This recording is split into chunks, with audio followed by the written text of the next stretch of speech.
Hi, if you or your children are suffering because of your relationship with your ex-partner, because it's stressed or strained, or maybe they're just not a nice person, this show is for you. Welcome to the High Conflict Co-Parenting Podcast with Brook Olson and Charlie Jewett. Enjoy another episode now. Hey everybody, welcome back to the High Conflict Co-Parenting Podcast with Brook Olson, and I'm your host Charlie Jewett. And this is episode 2. We're just getting rocking here, Brook, but hopefully people's lives are starting to change already, and we'll reach out from there, huh? Yeah, I'm looking forward to getting this next piece of material out. I think it is going to help a lot of people move into some different thought patterns. So let's roll. So you asked me before I started recording, you said, how are you doing? I figured, why don't I just answer on the show? Because some people probably can relate. How am I doing? I'm in the midst of a divorce that's gone years longer than I expected, which we talked a little bit about last week, right? You said, why would you have expected anything else? As the marriage goes, so goes the divorce, right? Right. And I'm in the middle of it, like probably a lot of listeners, and looking at the attorney's bills, it takes my breath away. Looking at what's coming up, it takes my breath away even more thinking about that. And then the emotional piece, the emotional side of it, just in many ways being in a high conflict, and it's not always divorce, right? We're talking about high conflict relationships or co-parenting. This could be just people that live together and are trying to figure out, how do we raise this child we had now that we're not together anymore in a romantic sense.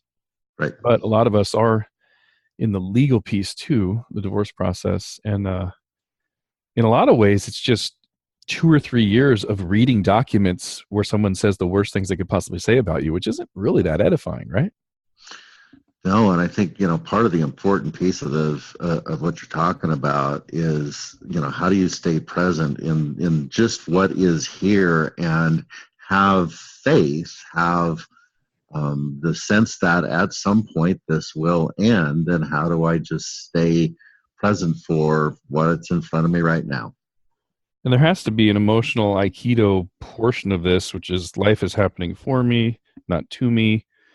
As our listeners go through this, yes, stuff happens, other things are said, things come your way that you don't want. And if you chose, because we do have that choice, how to think, the meaning we associate to things, if we did choose to say, this is bad, it shouldn't be that way, let me fight it, that's going to create more stress and pain than somehow this is for me, somehow this is good, I don't see it, let me roll with it, right? Right. Acceptance. Reality is not going to change if you're mad at it, right? You're just going to hurt yourself. And then I don't even know if this is on topic, but as I was talking, I just was thinking that divorces, because we talked a little bit about last week about if you expect the court system to be one thing and find out what it really is, that could be very shocking, like it was for me, right? This, in a lot of ways, it's the art of exaggeration, and then paid exaggerators helping people to exaggerate even more, isn't it? That's an interesting way of putting it. Yeah, exaggeration, or stated more succinctly, lying. Lying, right? I mean, if you ever crossed your eyes at somebody in court, that turns into physical, emotional abuse somehow in the documents, right? Because you crossed your eyes and raised your voice and said, "I don't like you." Right.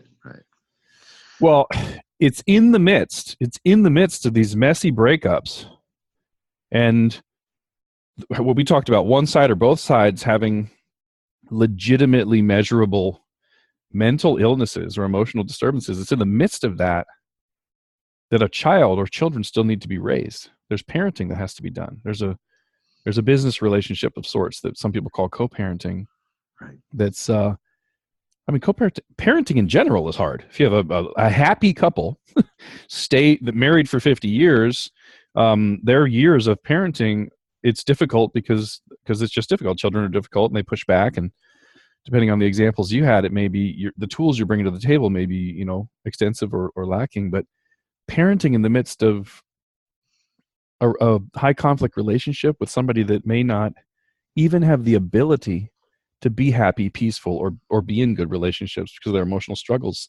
This is a whole different world, right? It's totally different. And, you're talking about people, being in relationships for years and raising children. I work with couples that are in relationships that are struggling And so much of their struggle is often around their parenting and ideas of different types of parenting.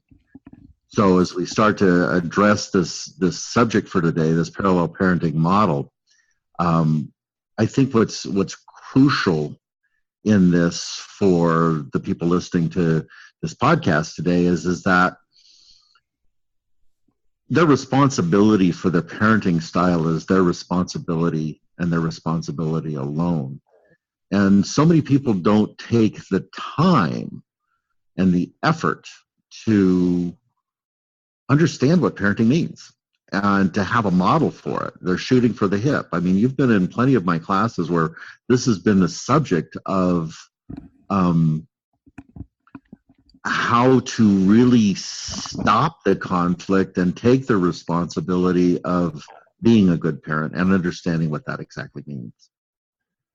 Yeah. And that, I mean, the time that we do have with the children, whether somehow you've been limited to 4 hours a week supervised visitation, or whether you have 50-50, the time that we have with our children, that's all we control. I mean, the job of the separated parent, the co-parent, right? Our job, if there's another person involved that we're no longer living with our job is not to control what happens in the other person's household, is it? No, it's not, because by definition of the separation, you really don't have the ability to control that. And to stay in a conversation with somebody who is diametrically opposed or chooses to be diametrically opposed to how you want to go about this or how they want you to go about this, just is not going to function. It's going to add to the disagreement, to the argument, and to the conflict. I think at one point earlier on in my divorce, which, as you know, isn't even complete, we're coming up on 2 years, I think I read like 28 pages of complaints about me. It was submitted as it was lodged. Is that the right word? Lodged with the court, right? Yes. And I wrote my attorney and said, I think I could summarize the entire 28 pages as I would do things differently if I were him, or the other parent saying I would make different decisions, right? I've lived differently, and we were in a mediation with Family Court Services at one point, and my ex went on a whole rant, and the mediator just poo-pooed it at the end and said, "Okay, I understand. You guys don't get along. Now, onto the children."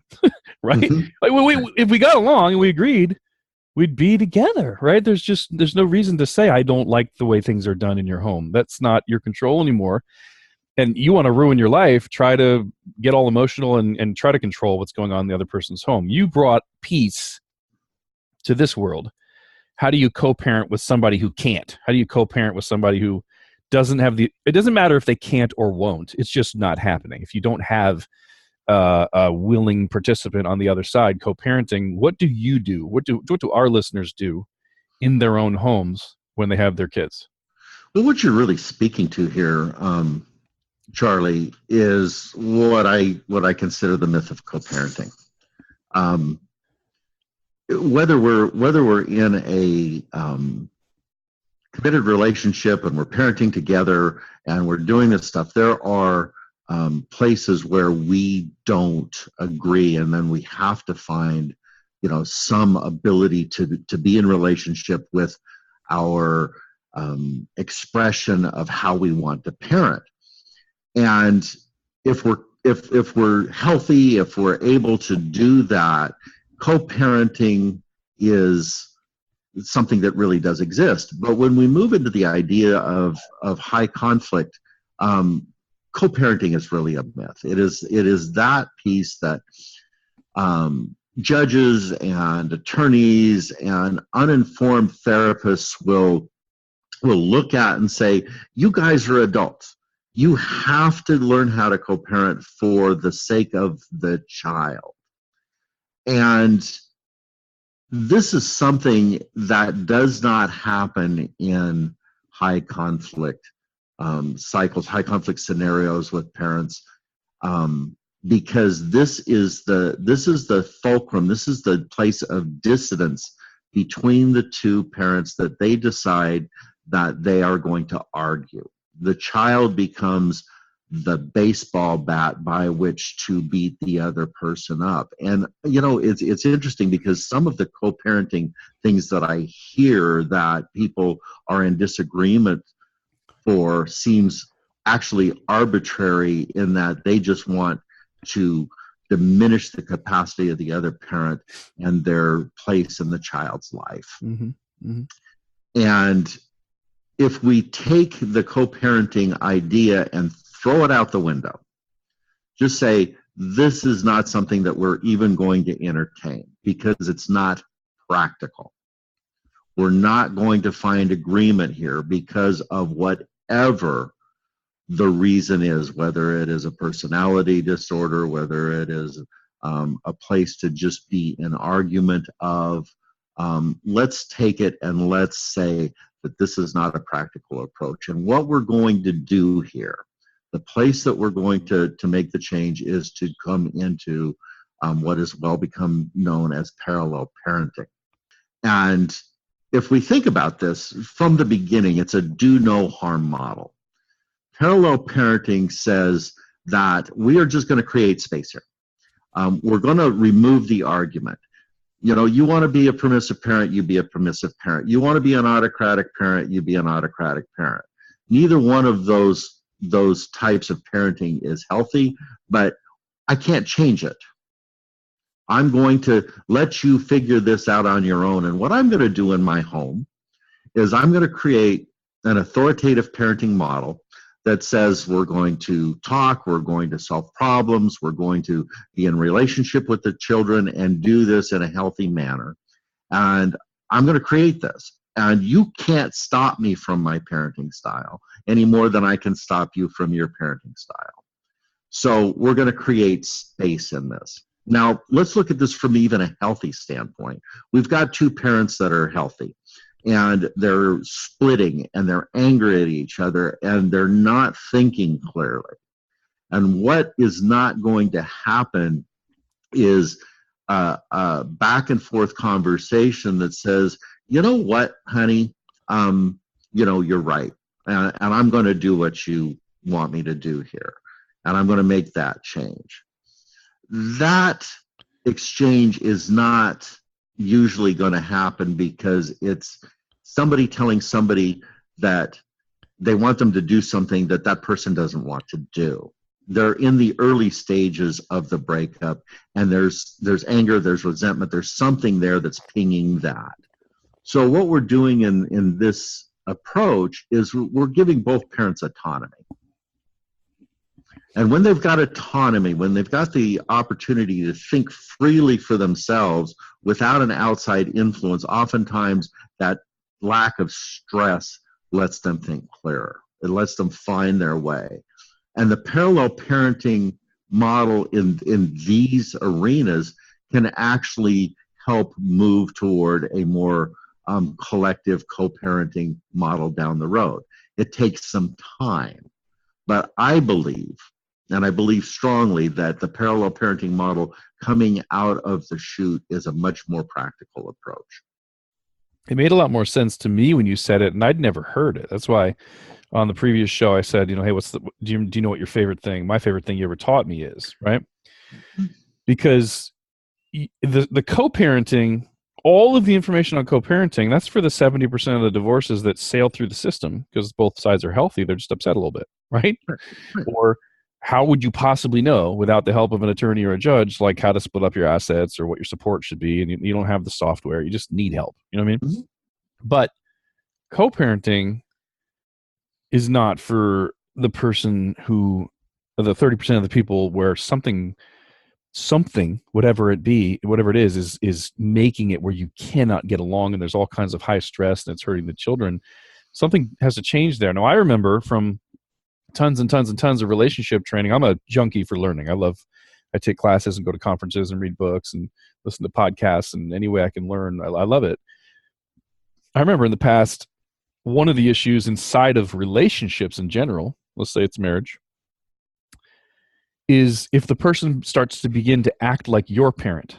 So if I'm with a woman and she's treating me adult to adult, I like that. But if she starts treating me adult to child, like trying to tell me what to do or be my mom, not only do I not like it, but people don't like having sex with their mom, so it messes up like intimacy. Just all kinds of stuff goes wrong. Isn't telling the other person how to run their home or what they're doing right and wrong another one of those examples of being their mom or their dad? And your point's never going to get across anyway. They're not going to hear, even if you're right, they're not going to hear it from you, right? Right. Right. So it doesn't work. It just stresses you out and it doesn't work. What do you control? You control the environment inside of your home. And this is probably a good area for people, whether they're religious or non-religious. And I've been both. You know some of my history, right? Right. This is probably a good area for someone even to make up a God and just go, I don't have to answer to the other parent. I don't have to make them happy.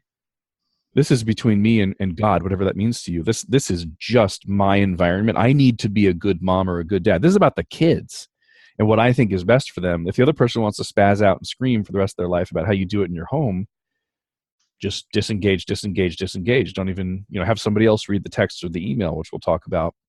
But you do what you think is right. And in many ways, it'd be run your household like you would if the other person was dead. If there was no one inputting, you just had to make choices, right? Right.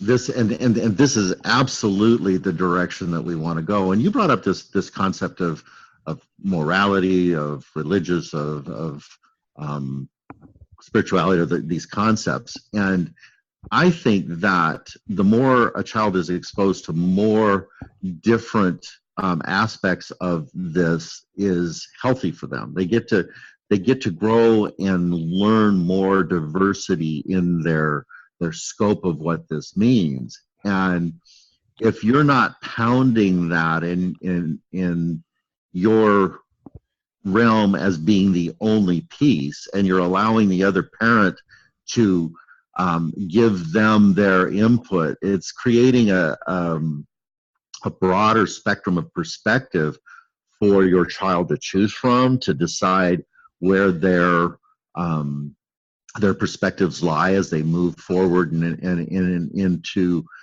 their adult lives. And it gives them an opportunity to be less judgmental in the world in terms of working with other people. And this gives them a different perspective to move away from conflict and move more toward inclusion and respect for other people as they grow, right?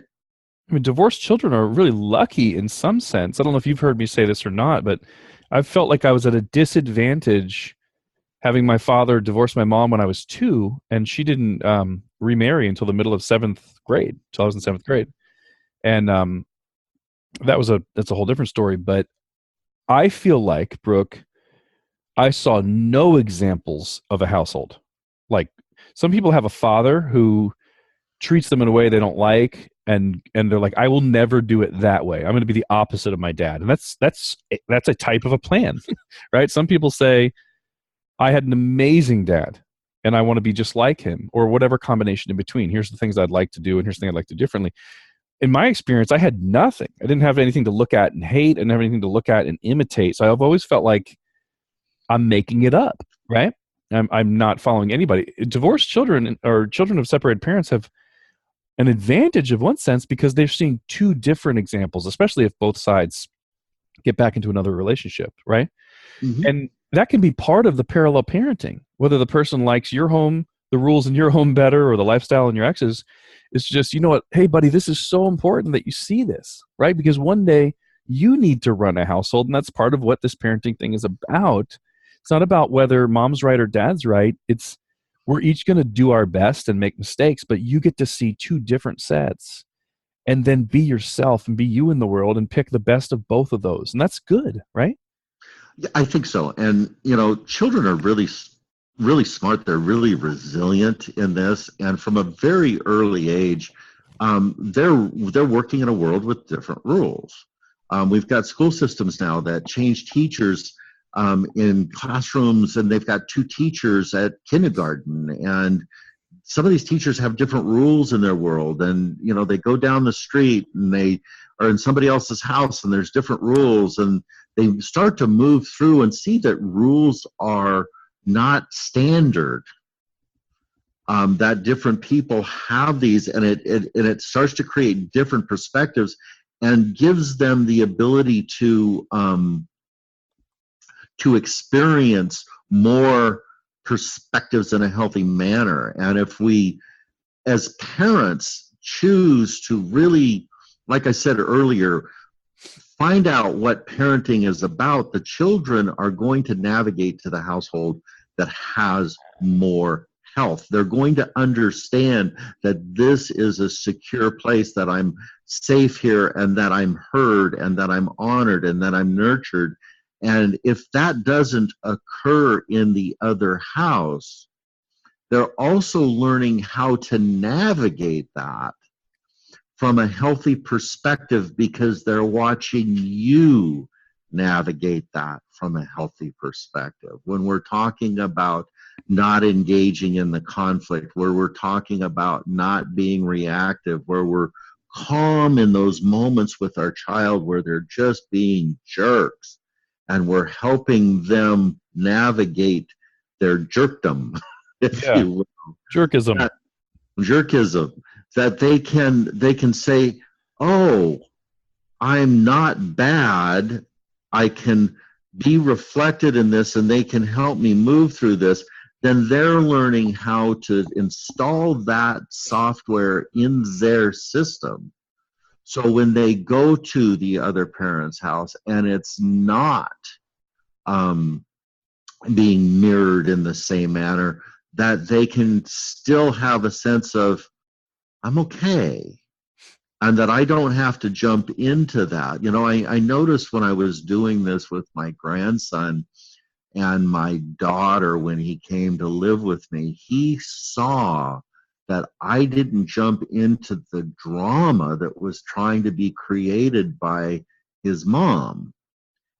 And that installed a different perspective from him. So when he went there, he started to go into more choice. It's like, I can get into this fight, or I can choose not to.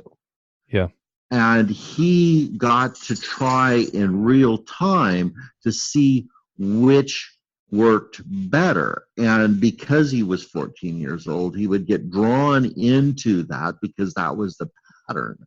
Yeah. But when he chose not to, he also found that that had a really good advantage. If he just sat down and shut up and navigated that by disengaging from it, that was valuable to him. So part of what I was teaching, again, is the disengage, disengage, disengage as a social tool for him, not just with his mom, but with the world in general.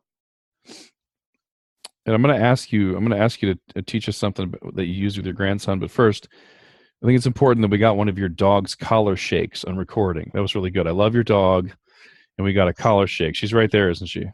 She is. Perfect. She should be a part of this show. She's good at disengaging. She never talks back. Never talks back. Very obedient. I think people have all different skills. Either they've come naturally or they've worked on them and made them a part of their life. But I think one of the skills that you have is when things start to go awry, not obeying the mirror neurons and going, oh, it's time to escalate. I'll escalate, right? But when you see, let's say, your grandson or someone you're talking with going a direction that may be unhealthy or unedifying, you seem to have language, and this is good for parallel parenting because the listeners need to decide how to run their own homes. Forget the other home, right? How to run their own homes. Give the listeners an example. I've heard you talk about it a lot, but if, say, back in the day, your grandson's living with you, it's much like you're parenting. You're his dad, but you're really his granddad, and he's not doing well. He's off and upset or whatever. He's speaking in ways he shouldn't. You've had language that I've heard you talk about that's not like fight back and push back and say, "Oh, you disrespectful little brat." It's more, how are you feeling right now, or what would it feel like to you if I spoke that way to you? And you'll do better than I am. But how do you do that? What can people do that's not scream back at the kid when they're freaking out? Well, I think that those are two really good examples, Charlie. And it's just simply a place of being relational. hey, buddy, looks like you're having a hard time here. What's going on? This doesn't feel particularly good to me. And I'm wondering if we can do this a little bit differently, because clearly that there's something here that is troubling you. And I want to talk to you about it. See, that sounds calm. Like, that sounds calm to me, but it's about as opposite of wimpy as you can get. That's a major, that's like a strong, powerful person thing to say, right? Like, the way you're talking to me doesn't feel good, and it feels like you would like to fight or you want me to respond, but like, it doesn't feel good what's happening right now, and I love you. What's going on? Like, tell me what's happening. Have I done something to offend you, or did you have a hard day? But let's not go that route. Let's just have a conversation. What's happening? Right. That's powerful, right? Well, it's present, and it's not. It's not conflictual. It's, yeah, something's going on here, and you don't like it, and this is stinging me in a way that's not feeling good to me, and this isn't how I want to do it. Can we do it a different way? One of the other things that I did with my grandson, because he would go to his mom's, and they have a way of fighting. They have a way of arguing. They have a way of, almost in a sibling way, getting up in each other's grill and escalating. And that's not my style. And it's not how I have ever done it with him in my home.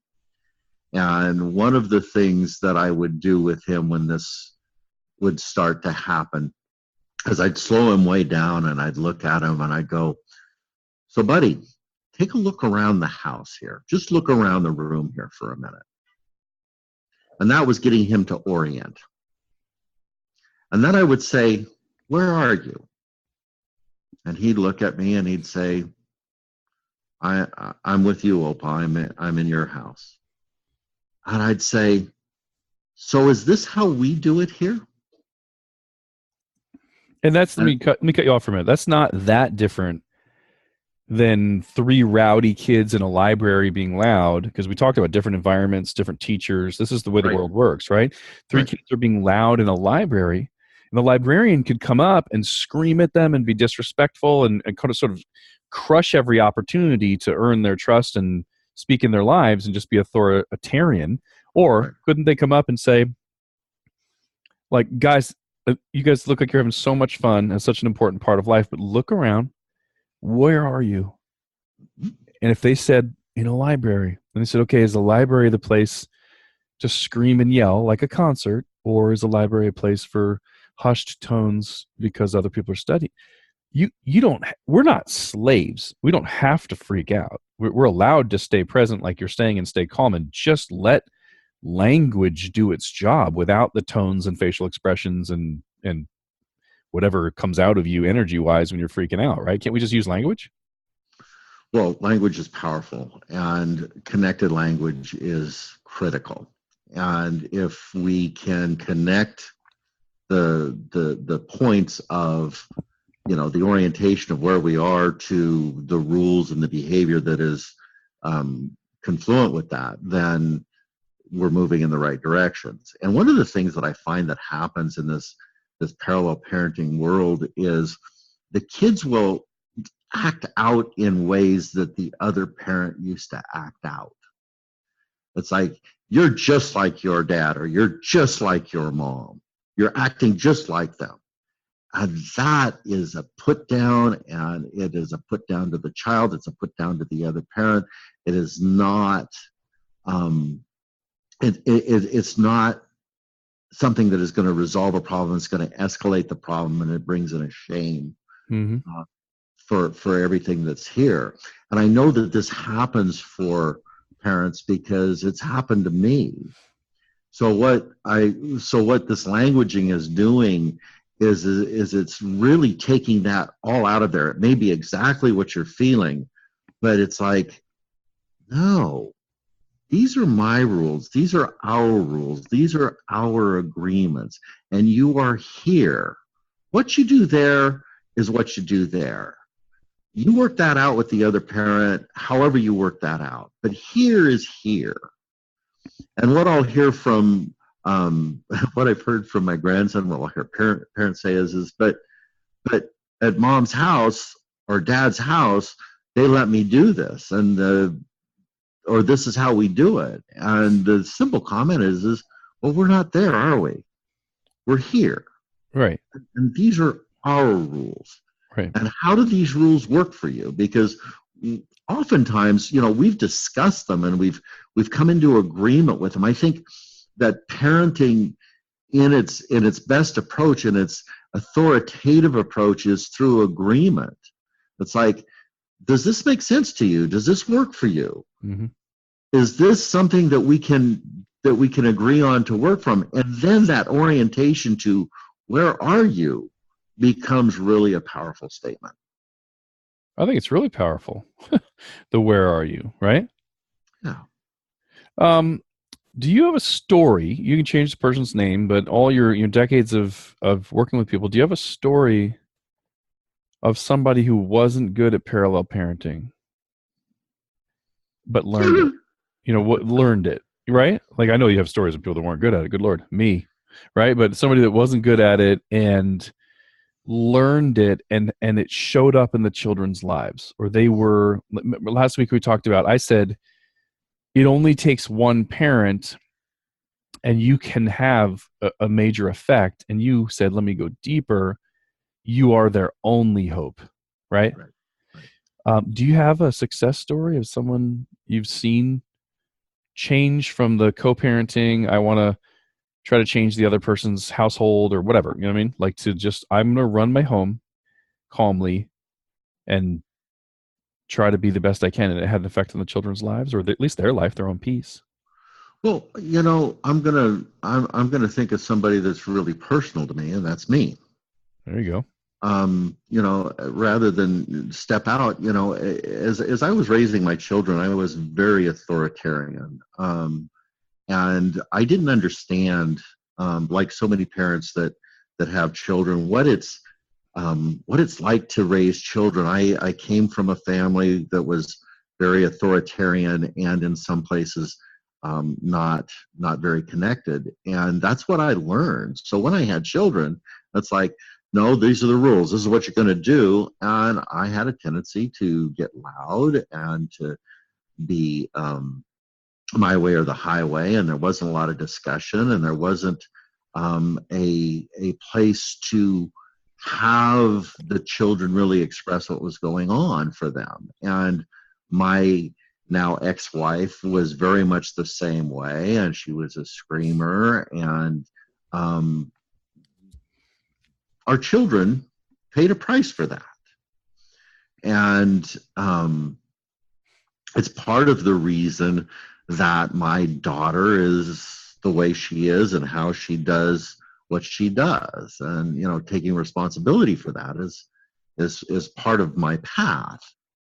So fast forward into this place where I've always been a part of my grandson's life, and there's been, interestingly enough, where I started to learn this stuff after my divorce with my daughter's mom, that I really started to understand parenting, and I got this toehold in all of this. And then here comes my grandson, Mm-hmm. and from a very early age, he was in my life, and he was in my life a lot. I spent substantial amount of time with him, and he's actually come to live with me on 3 separate occasions. Mm. And what I was able to do with him was to really take what I learned, this more authoritative, Dreikers-based parenting, and apply it. And that gave me and gave him this place of, oh, I can trust this. I can be heard here. I can be who I am. I can move through and build some resiliency in his nervous system that is helping him now. And then conversely, knowing, because I tried, I really tried in this stuff, in the early years, to get my daughter to understand that her parenting style was really not conducive to this young boy's development, and that she was creating something that did come to fruition for her, which was a child that really doesn't trust her, and that doesn't want to have a relationship with her, and is out over in in a different place relationally with his mom that doesn't match.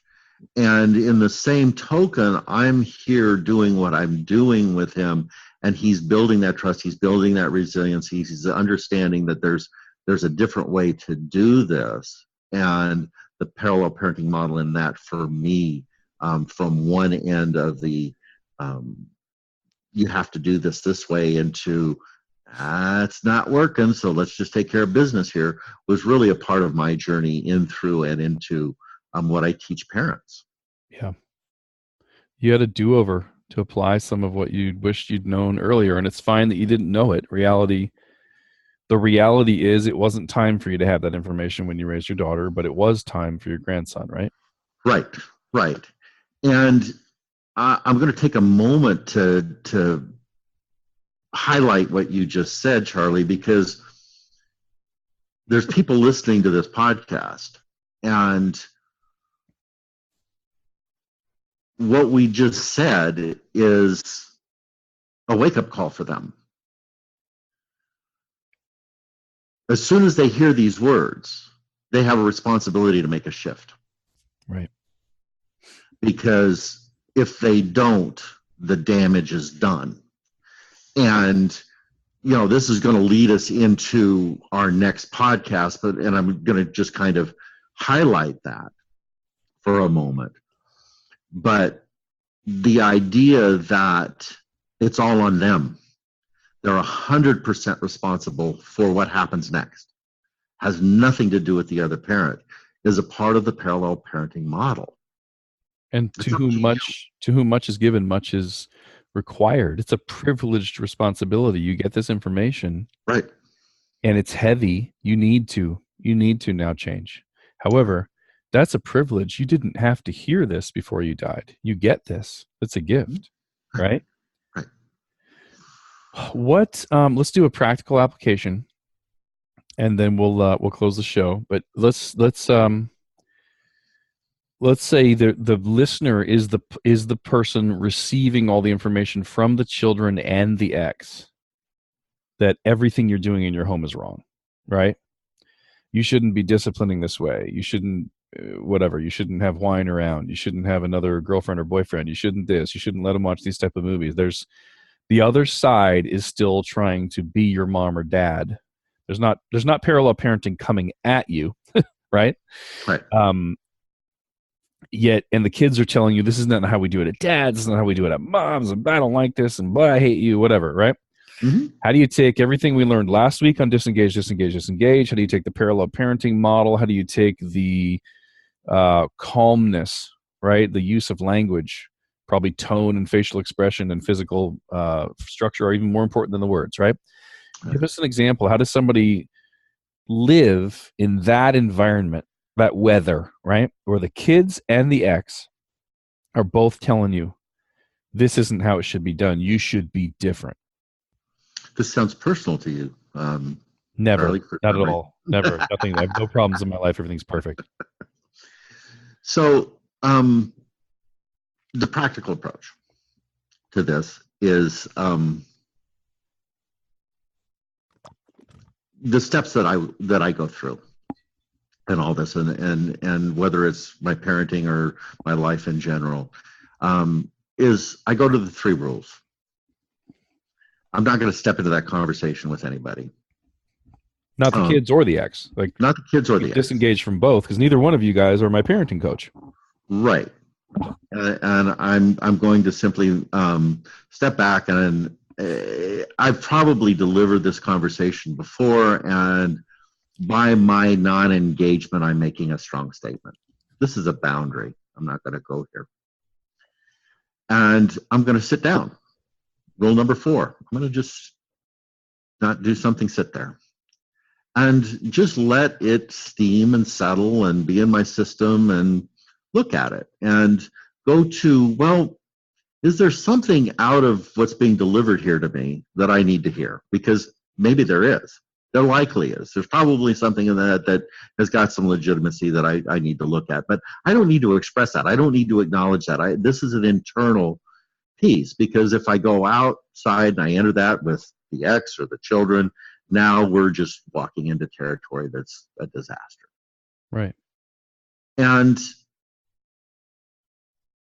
from that standpoint, I can start to make changes or not, or do something or not based on what my set of parameters are for parenting. And I've said that what I've said to the kids by not engaging with them is this is not a conversation I'm going to have with you. This is coming from another place, and this is not your role. And it's not ignoring them. It's a boundary, because I've set with the children this place of, I'm not going to discuss with you the stuff between the other parent and myself. And you are not the carrier of information for either one of us. It's not where you get to be. I am going to expressively, intentionally take you from the middle of this, because this isn't good for you. I'm going to remove you from the middle. And that's part of what the parallel parenting model does. It takes the child out of the middle. That's awesome. Especially if we do it intentionally. And they don't like it there. It's not healthy for them there. And that's what the lazy, unintentional, ignorant, in the best meaning of the term, without information, right? Right. That's what someone would naturally do. That's the natural golf swing, the natural dance move. They're going to put them in the middle because they're angry and it's easy or whatever.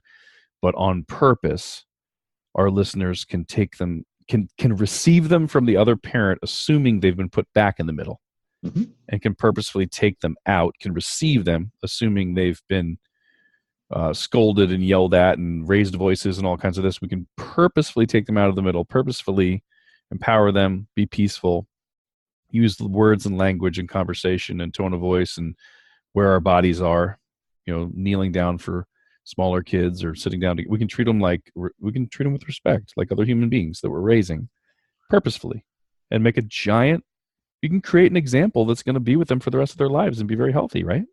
Right. And what we're going to discuss in another podcast is how to transition the kids from house to house so they can easily make that movement into an orientation of, oh, I'm here now. Perfect. Okay. But the baton handoff is a huge part of relay races, right? Right. Very good. Very good. Can we wrap it up, or anything else you want to say on this topic? Let's wrap it up, and we'll get together next week with a whole new set of conversations. Perfect. All right, listeners, hopefully this is helping you to listen to Brook and I kind of rant and talk back and forth and dig deep into these conversations.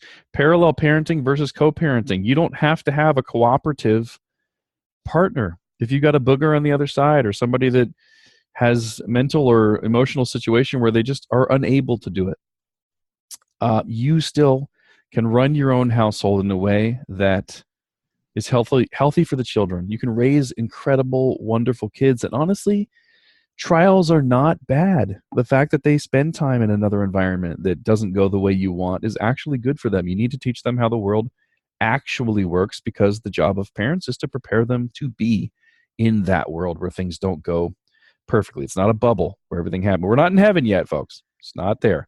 So, Brook Olson, Charlie Jewett signing out. We will see you next week. Until then, love on your kids, be the best you can be, and we'll be back soon for more help. Brook, people don't have to wait until Friday mornings to get more content. If this is something that's helpful for them, right? This isn't the first time you've broadcast anything or recorded anything or put anything out there in the world. What are the other ways people can get the help more aggressively or speed up their recovery process? What materials are available for people right now? Well, I've written a book called The Black Hole of High Conflict, and it's available on Amazon and Kindle. Great. And everything that we're talking about is really compressed and put into there. So this is a really good starter place to get in and get your mind working and to see what these concepts are about and how to start to apply them. The other place that I think that is valuable is to go to our website and look at some of the blog articles that I've written. Those are available there as well. They go into some of these other arenas, and that's at www.highconflict.net.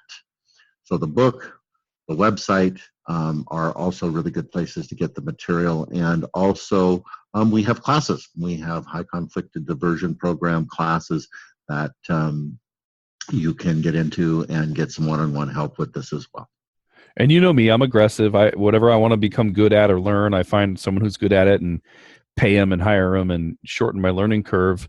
What if somebody just wants your help? Somebody says, Brook has this information. He's good at something I'm not good at yet, and I want to work with him. Do you have any type of coaching or consultations or anything like that?